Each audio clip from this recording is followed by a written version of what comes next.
This is Killer Innovations, a show about ideas, creativity, and how you can innovate. Welcome to the Innovator's Garage, where you learn to create your next game-changing killer innovation.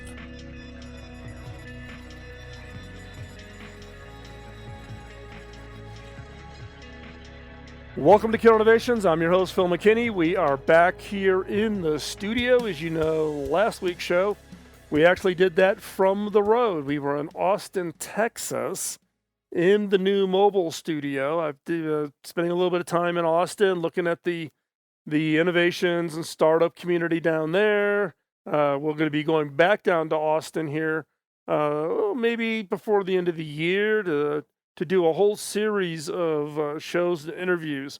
There's a lot going on down in Texas around innovation, technology, startups, etc. So you're not going to want to miss those series of shows. So had a great time. Hope you enjoyed last week's show from the road. That was the very first show that we've done from the new mobile studio. You may remember the old one. This is the brand new mobile studio. I think I've posted some pictures of the new studio over on the Facebook page or over on Twitter. You can check those out and take a look at what the new studio looks like. It's still a work in progress, but we're probably 85 or 90% there with that. So most recently, as you know, we've been doing on and off kind of a series of healthcare, medical guests and shows and topics. If you're not familiar, Kim McNicholas, who actually sits in my chair every once in a while when I need to take a break. Kim is an Emmy Award-winning journalist, formerly with Forbes. She has regular appearances on Fox, etc. And Kim has her own show called Kim on Innovation. Kim has also most recently been focusing a lot on healthcare and medical, so I would encourage you to go over and check out Kim's show. You can find it over at theinnovators.network, or you can just search for Kim on Innovation. I would encourage you to check that out. She just recently did 2 shows with a lot of topics, interviews with medical professionals, healthcare professionals, dealing with all of the issues today that we face in today's world. But also advancements in medical devices and medical technologies, which then leads us to today's show here on Killer Innovations, and that is a topic around medical devices. Now, many of us with COVID, we've avoided going into doctor's offices or dentists or whatever because of not wanting to run the risk of getting COVID. So there's been a lot of telepractice procedures, dealing with, talking to your doctor if you got the sniffles or need a prescription refilled or whatever. But part of that challenge, though, is doctors can't do complete physicals with these telepractice procedures. And so there's a development of, and has been for quite some number of years, about all these medical devices that not only improve doctors' abilities, but also can be used today or in the future by patients at home who can, in effect, transmit data or share data with their medical professionals to allow for remote healthcare. So that is part of the topic, but a much broader context of what we're going to be talking about today. So today's guest is Clive Smith. Clive is the CEO and founder of Think Labs. And Think Labs works on a whole wide range of areas, but the one area that I was keenly interested in, why I wanted to have Clive on the show, was to talk specifically about the future and where things are going with the innovations around medical devices. So, Clive, thanks for taking the time to join us here at Killer Innovations. Yeah, good to be here. So let's get started and let's introduce yourself to the guests. Give us a little bit of background on yourself. Yeah. So from anyone who recognizes this accent, I grew up in South Africa and I did electrical engineering. So my background is double E. And growing up, one of the things that people have told me, and I'm not sure I don't don't agree with it, is that engineers are born, they aren't made. And, I think some of it is childhood influence. And one of the most influential events of my life was actually the moon landing. And there, as a kid in South Africa and seeing the moon landing, basically that sends a message to people around the world that technology happens in the United States. So, not only does it make you want to become an engineer, but it makes you want to do it in the United States.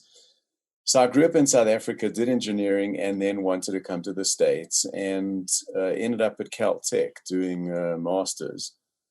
And so hearing about, the Jet Propulsion Laboratory and things like that, which is affiliated with Caltech, is kind of exciting to come to Caltech finally. So that was, a long time coming from when I was a kid and they landed on the moon. So that was my entry into the United States. And I did my master's there, and I focused on analog electronics and signal processing. So those were the areas that I focused on.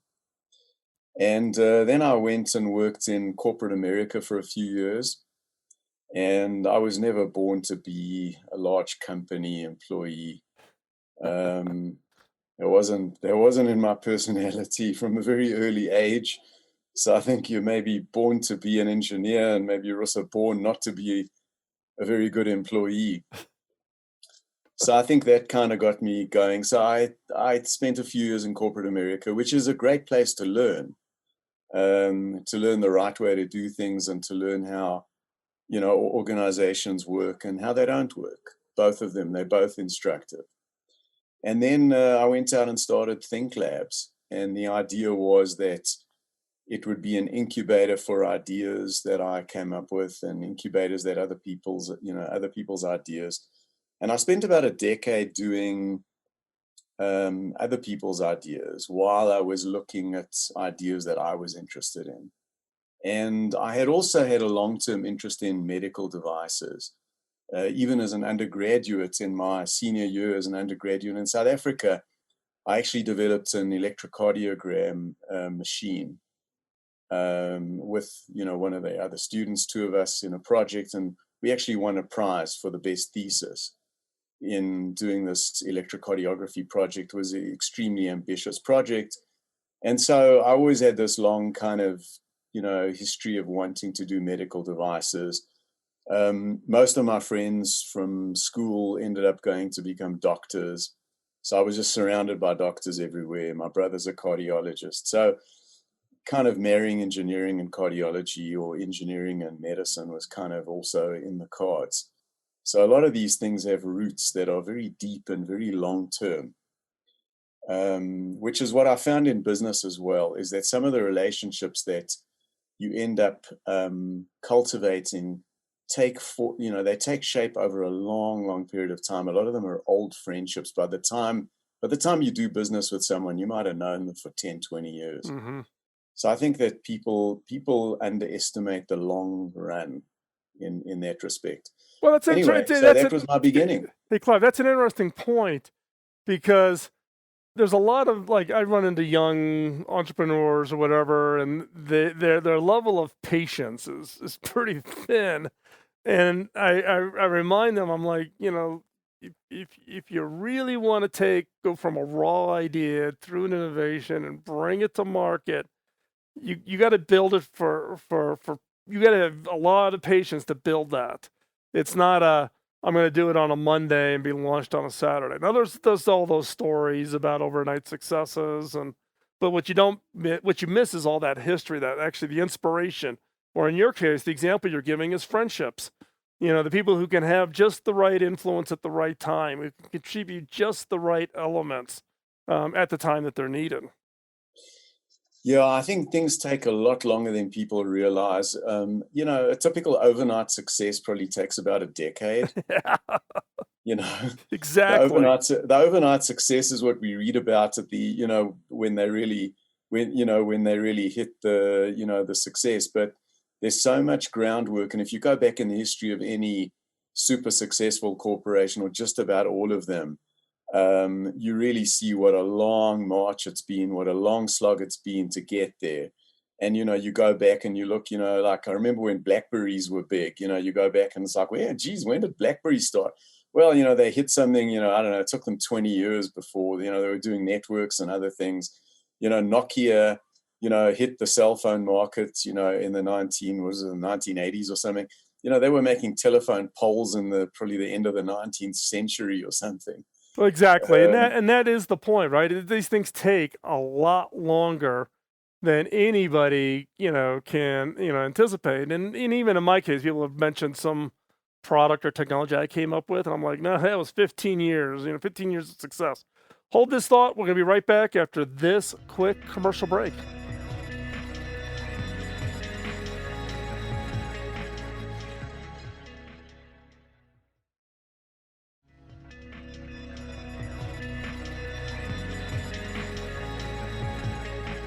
Welcome back to Q Innovations as we continue our conversation with Clive Smith, CEO and founder of Think Labs. So, Clive, in the last segment we were talking about just medical devices and kind of, your early project, and it brought back memories of Agilent, which used to be part of HP, and all the medical devices that came out of HP.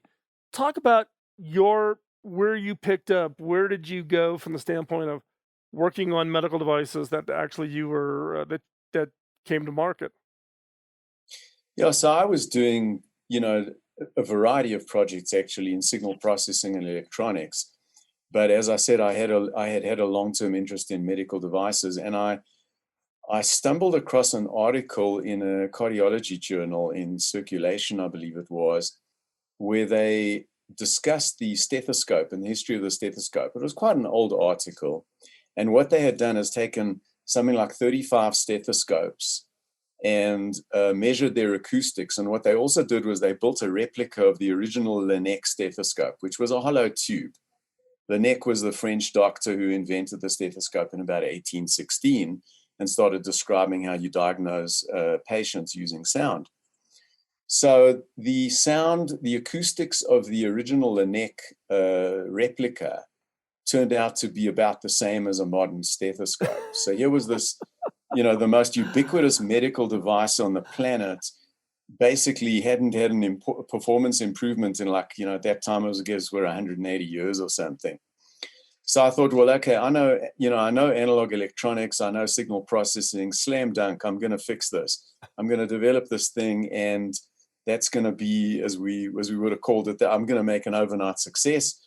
And I basically really literally started in my garage, and I started building and prototyping and figuring things out. And the sort of breakthrough came when I sort of asked myself a question. I tried different methods of sensing sound coming out of the body. And eventually I asked myself the question of essentially, what is a stethoscope doing mechanically, and what can I do electronically? And so what I did was I basically made a sensor that senses the diaphragm moving. And to this day, we actually have a unique way of sensing the signal. I came up with a unique sensor.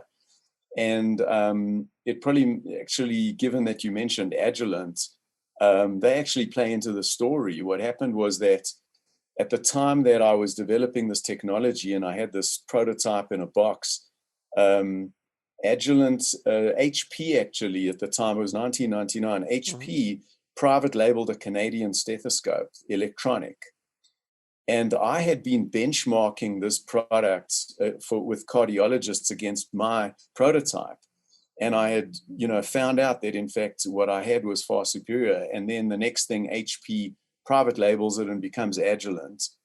And I called them up. They were in Andover, Massachusetts, the headquarters of HP Medical, as you well know. Right. And I called them up, and they said to me, well, you know what, the ink isn't dry on this contract. Why don't we wait a little bit? And we waited a little bit of time. It's always polite to look at other options for them. And I walked in there, and they said to me, anyone who's ever developed an electronic stethoscope has walked through these doors.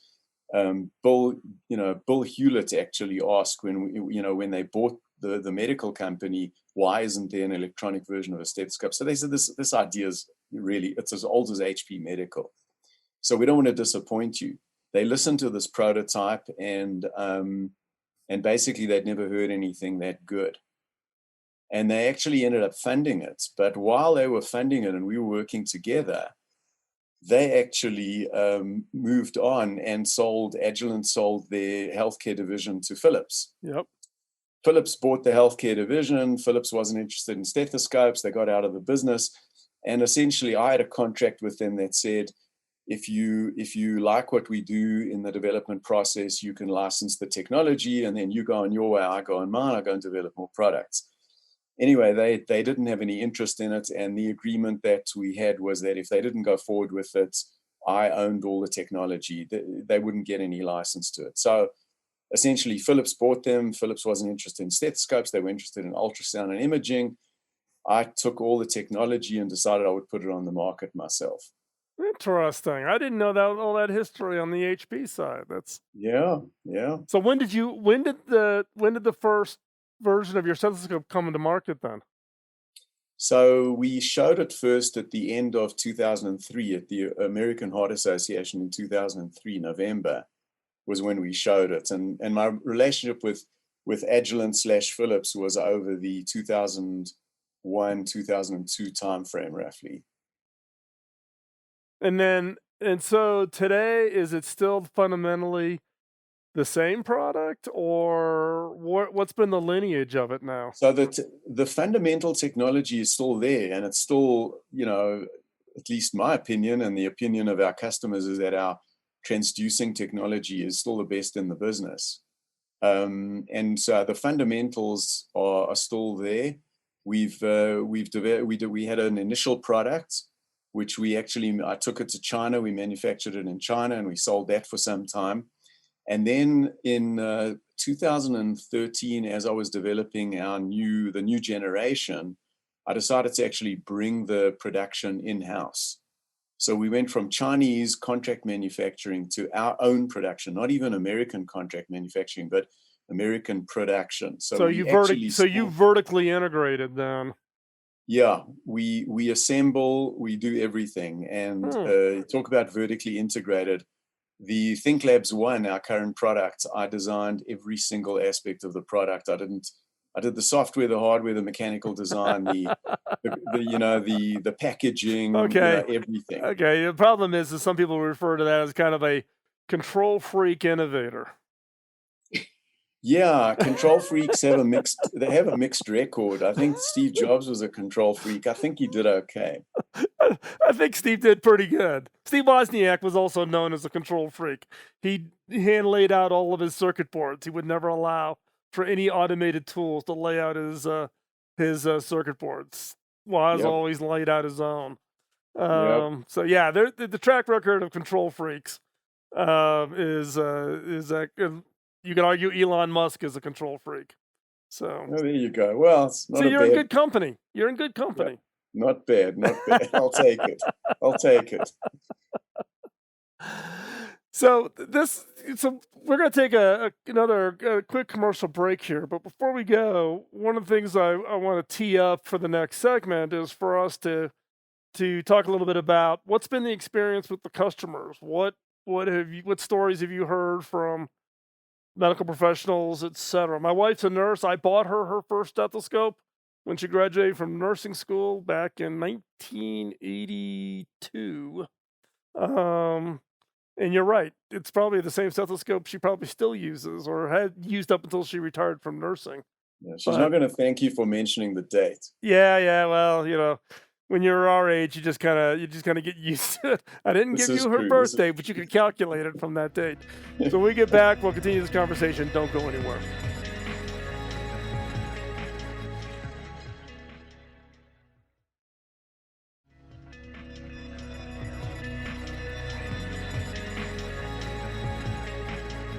Welcome back to Killer Innovations as we continue our conversation with Clive Smith, CEO and founder of ThinkLabs. So, Clive, as we were wrapping up the last segment, you mentioned the fact that you started off in the early version of the product as being manufactured, it's outsourced to an ODM manufacturer for offshore work.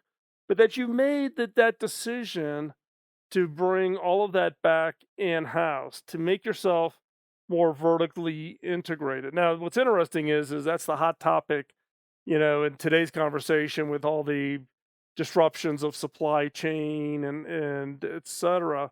But you did it, way before what now is turning into being the fashionable thing. What drove you to want to bring it back onshore? So that's a really good question. So largely what it was actually wanting to be able to innovate quickly. Hmm. When you deal with an outside manufacturer, outside manufacturers make their money on consistency. They get a process, they get it working well, and then they just want to crank out your project, your product. And that's how they make their money, is on efficiency. And when you're dealing with Chinese companies, their margins are generally quite thin, and they really need to keep things moving. So when you want to make changes, it's not that easy. There was one time when a major competitor came out with a new product, and we wanted to respond to that really, really quickly. And what I did was that I literally put a bunch of tools on the plane, and I flew to the production line in Japan, and in China, excuse me, and I actually sat down on the production line, and I trained the people on the production line to do the design change that we wanted. And we responded to this competitive change in the market probably within about, I don't know, 45 days or something. We had a new product on the market. But that is the exception. It's not that easy to change production when you're dealing with, outside manufacturers. So that was the main motivator. Another part of it was actually 3D printing. So 3D printing allowed us to do things and be flexible, because what happens is that so much of your design becomes software. Right. Your 3D prints are software. You can change things on your computer. Printed circuit boards are software. The software, embedded software, essentially you've got something that can be very, very rapidly changed. So that was the main driver. It wasn't cost. People always think, or at least, the issue wasn't really that we were worried about the increase in the cost of something. And people, and then what happened was that we actually had, this is not a story necessarily about bringing things onshore, and that's a great story. And it's something that, we're gonna sing the praises of American manufacturing. It's a mixed story. And what I'm going to say, will probably frustrate some of the listeners, but what we found was that a lot of our supply chain in the United States couldn't do what we needed. Mm-hmm. We had suppliers who turned around to us in the United States and actually said to us, we can't meet your quality standards. We're not interested in meeting your quality standards. They're too high.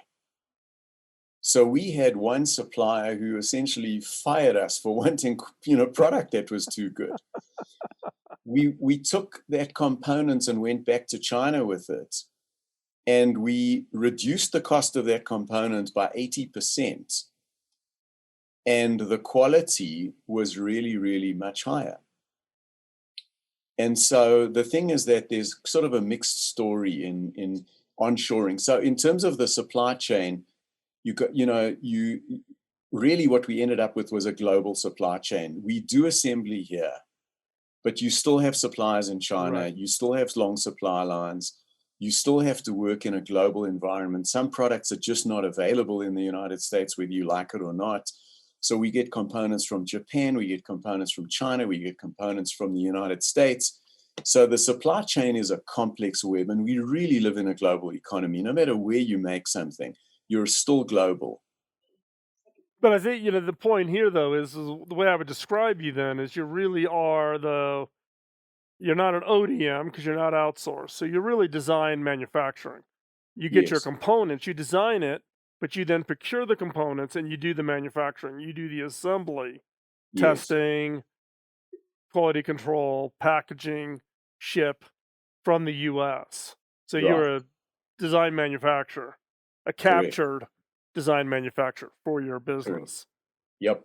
Interesting. Interesting. So, talk a little bit about who uses your product. I mean, as you and I were sharing during the commercial break, um, I've never had a digital stethoscope be used on me. Yeah. Going to the doctor, specialists, whatever. I've never even seen one, albeit I've saw posts, and then I saw some information on yours, which is what Yeah. triggered you coming onto the show. But Mm. where are these being used at, and why are they not being more broadly adopted? Yeah. These are good questions. So the users run the gamut. We have physicians using them. So even though electronic stethoscopes people are still using conventional stethoscopes by and large, electronic stethoscopes are used by physicians who are particularly interested in listening to sounds. And Mhm. that's actually a minority, because the majority will just listen and they say, oh, something doesn't sound right, I'll refer it out for an echocardiogram, I'll refer it out for imaging study or something like that. So stethoscopes are less relied upon by physicians, but we still have a very loyal following of people who essentially believe in the physical exam. They believe that they can figure things out, and they want to use an echocardiogram to confirm what they heard, as Mhm. opposed to figure out, well, I don't know what's wrong with this patient, get an echocardiogram. So we have loyal doctors, we have nurses. Telemedicine is a big part Mhm. of where things are now. We What has been very interesting, and that I would emphasize in terms of startups and businesses, is how much you learn from being in the game, what you learn from just participating. Yeah. It's a contact sport. And so the thing is that you get your product out there and you start learning. So what we found is that we're sort of at a nexus, being, a long running electronic stethoscope manufacturer. We essentially hear from everybody in the same way as HP said to me, whoever developed an electronic stethoscope walked through our doors, because we're an electronic, medical electronics company. As a stethoscope company, we're at the nexus of a conversation with so many different users, and telemedicine is a big part of that. Going into COVID, we got into infectious disease management. You can't use a regular stethoscope in an infectious disease situation. Stethoscopes are actually known, conventional stethoscopes, to carry Yeah. fomites. They fomites. They carry disease from one patient to another. They've got pathogens. They're hard to clean. All that kind of thing. When in 2014 with Ebola, we got called on to help doctors listen to patients remotely when they were in an isolation room, when they were wearing PPE. So we learned about PPE and infectious diseases and all this kind of thing in 2014. Fast forward to March, COVID hits, and then essentially the whole world comes to us and says, we need to manage infectious disease, we need to listen. And we created what we call safe distance auscultation. We basically created the concept of using remote Bluetooth, listen to patients, put the stethoscope with a Bluetooth transmitter inside a Ziploc bag, put headphones onto the PPE so that you're sealed in, but you can still listen to things, use loudspeakers, all these kinds of things. So we are used in many, many different ways, unusual ways. Right. Yeah. What I was going to get to is this, telemedicine piece, right? Because there's all kinds of devices of, now you got these devices, you put your thumb on it and it gives you, a simple EKG. Now they've got Cardio's got a 7 lead you put on your leg, I guess, and Yeah, it six gives you a lead. Yep. 7 lead. So Yep. if you have a cardiac condition, your cardiologist can see a remote strip. Right. Blood pressure cups. Everybody bought, blood Yep. oximeters. And now you're just Yep. going to see more and more of these devices coming into the home.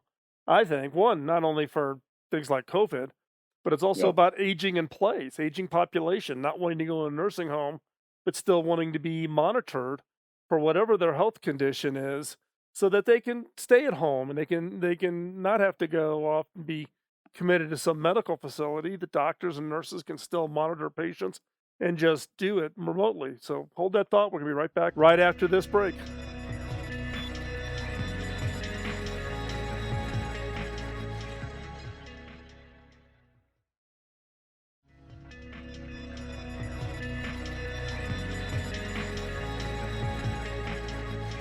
Welcome back to Innovations. I'm your host, Phil McKinney.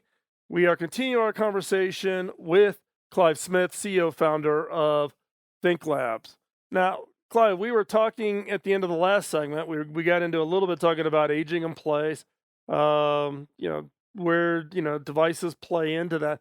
But let's take a broader context of this. What's the future of healthcare, given all the changes, the rate of innovation, the types of innovation, things like what you're working on with devices? What does the future of healthcare look like?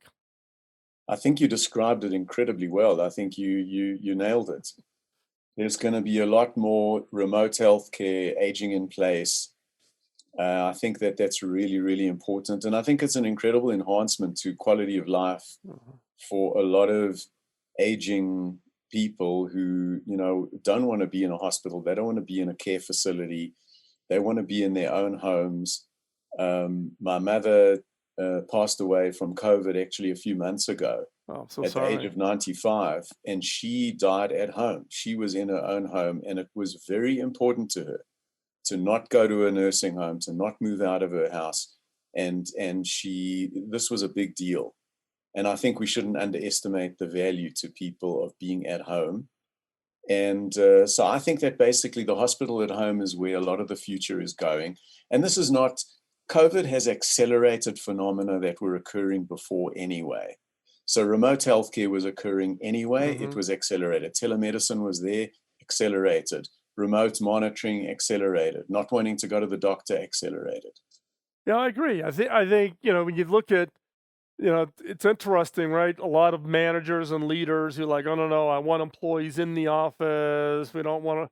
All of a sudden now they got forced, and all of a sudden they're like, wow, we're actually more productive. We're able to do more. And I talked to doctors. I have a long-standing relationship with Mayo Clinic, and then talking with them about all their telemedicine. The acceleration. They were doing a little bit of it, but obviously now it's just everything is in the is in that telemedicine realm. And you talk Yeah, about I think aging in I place. think also, if I can Yep. interject, apropos of an organization like Mayo Clinic, I think you're going to see the breakdown of borders and the internationalization of healthcare. So Mayo Clinic, Mayo Clinic's already, I believe they've got clinics in the Middle East as Yes, well. Saudi Arabia. And they've got people who, historically have flown in on private jets to come to Rochester to, get the Yep. best care in the world.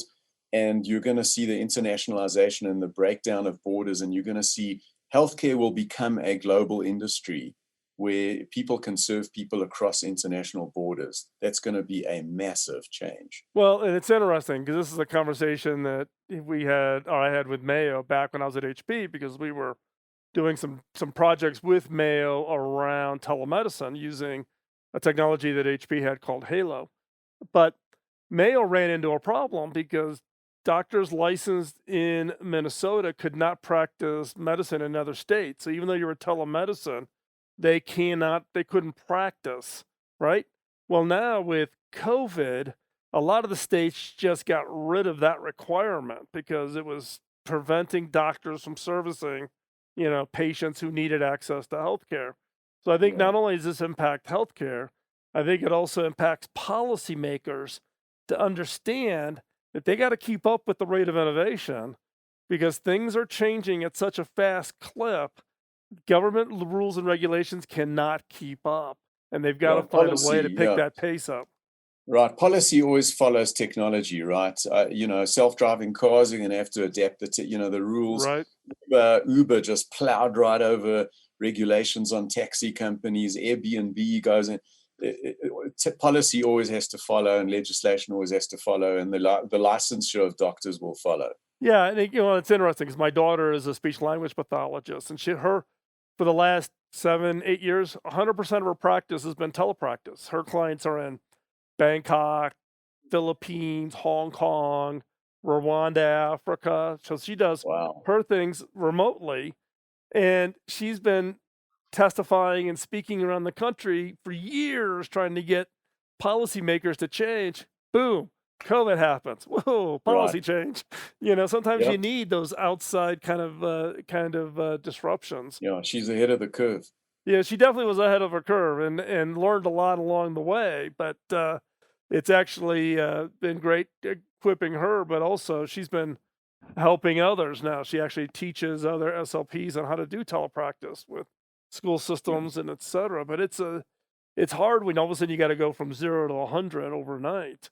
So, hey, Clive, this has been a great conversation. I really do appreciate you taking the time to come and join us here on the show. If people want to keep track of what you're working on and the products that we talked about today, where's the best place they can follow you at?